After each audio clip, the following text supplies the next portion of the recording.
What's up? Good morning mga katilaok. Narito na naman tayo sa ating siluan. Mamamanraw na ulit tayo. Ayan, mag-uumpisa na ako.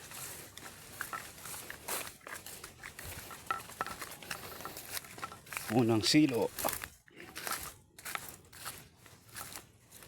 Ay, walay huli. Malakas kasi ang hangin eh. Ayan. Dito na naman ho, walang huli.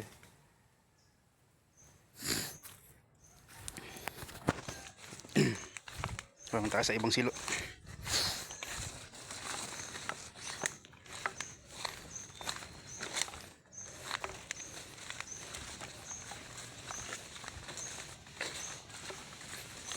Mga katilaok. Abangan nyo na lang po ako sa season ng katiyan. Yan po mas mapapalaban ng aking mga pangati. Gawa ng talagang season na nila. Matatapang na mga yan. Pero hindi biro ho ang mga te. Mahirap rin ho. Meron ho kasing labo yung ayos sa tilaak ng pangate.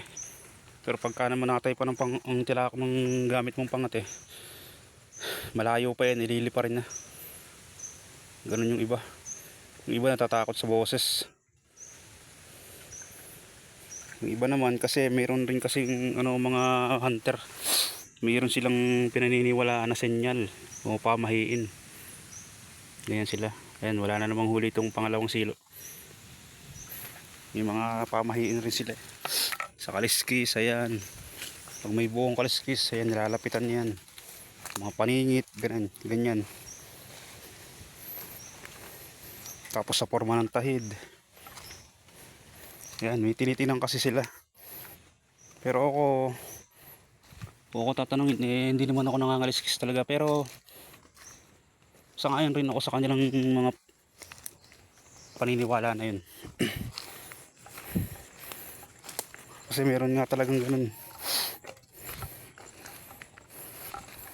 Pero depende na rin siguro sa hawak mong pangate.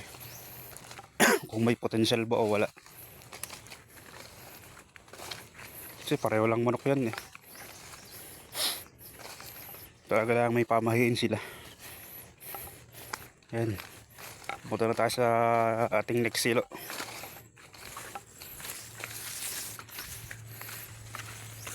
Medyo tinanghali tayo ng pamamanraw. Ayan. Okay, wala. Walang huli. Siyempre kailangan na natin lapitan yan para ipakita sa inyo. Para siguraduhin walang huli talaga. Ayan, wala. Ayan, walang huli. Kaya nyo naman. Yan ang baligwasan. Okay, sa huling silo na tayo.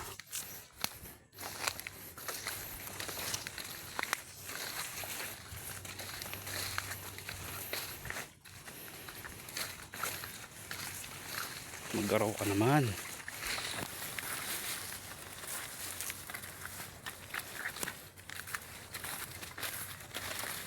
Magiging magiging mangyayari dito, tsambahan na lang mahuli sa silo natin pagka ganitong malamig pa ang panahon.